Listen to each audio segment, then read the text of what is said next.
For more than a decade, the smartphone world has really been a two-horse race, Apple versus Samsung. But this isn't just about who has the shinier camera. No, this is a high-stakes war of strategy, and it's shaping how all of us connect. So let's get into it. Yeah, this is the big question, isn't it? Who is actually winning this thing? Well, I think the answer is going to surprise you. Because what we're really looking at here are two tech giants with completely different ideas about how to win. This is a battle over how they build their products, how they make their money, and ultimately, how they want to fit into our digital lives. All right, first up, Apple. And really, their whole game plan can be boiled down to one single word: control. They manage every single piece of the puzzle. I mean everything, from the hardware to the software to all the services they sell. And that leads us right to the heart of Apple's strategy, what we call ecosystem lock-in. Honestly, this is their secret weapon. By creating this seamless, interconnected world for all their devices, they make it super convenient to stay and, well, surprisingly difficult to leave. I mean, just think about it in your own life, right? Those blue bubbles in iMessage that everyone talks about, or seamlessly airdropping a photo to your Mac, or having your Apple Watch just unlock your laptop automatically. These aren't just little features, they're like threads that weave you deeper and deeper into Apple's world. And here's the payoff for Apple. By focusing on just a handful of really premium products and perfecting this ecosystem, they get two incredible results: absolutely massive profit margins and a level of customer loyalty that is the envy of, well, the entire industry. Okay, so now let's flip the script and talk about Samsung, because they are playing a completely different game. If Apple's strategy is like a fortress built on control, then Samsung's is a massive empire built on scale, variety, and just raw manufacturing power. And this right here is where Samsung's real power comes from. See, they aren't just putting phones together. They are a component powerhouse.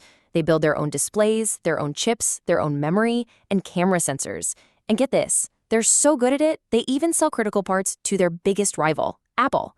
This kind of vertical integration gives them unbelievable control over innovation and their own supply chain.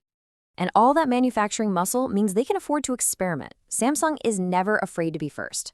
They're the ones who gave us curved screens, those huge camera zooms, and of course, they basically pioneered the whole foldable phone category that's now starting to go mainstream. They just move fast, and they are not afraid to take risks.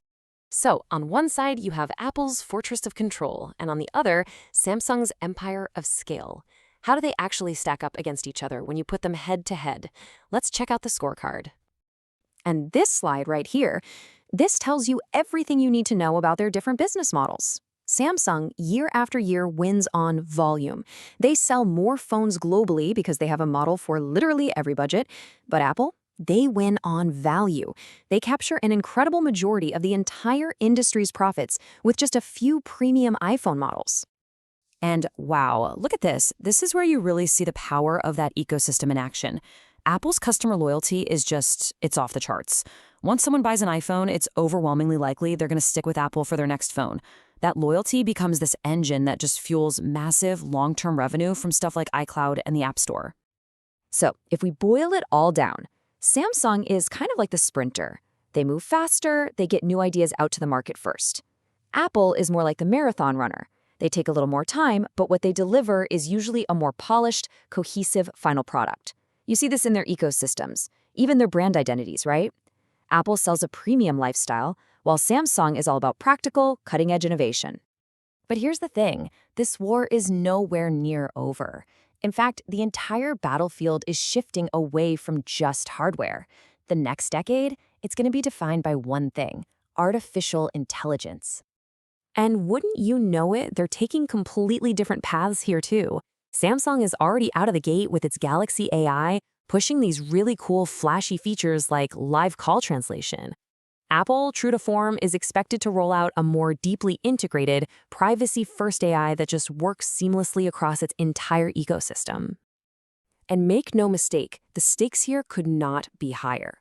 AI is poised to completely change how we use our phones.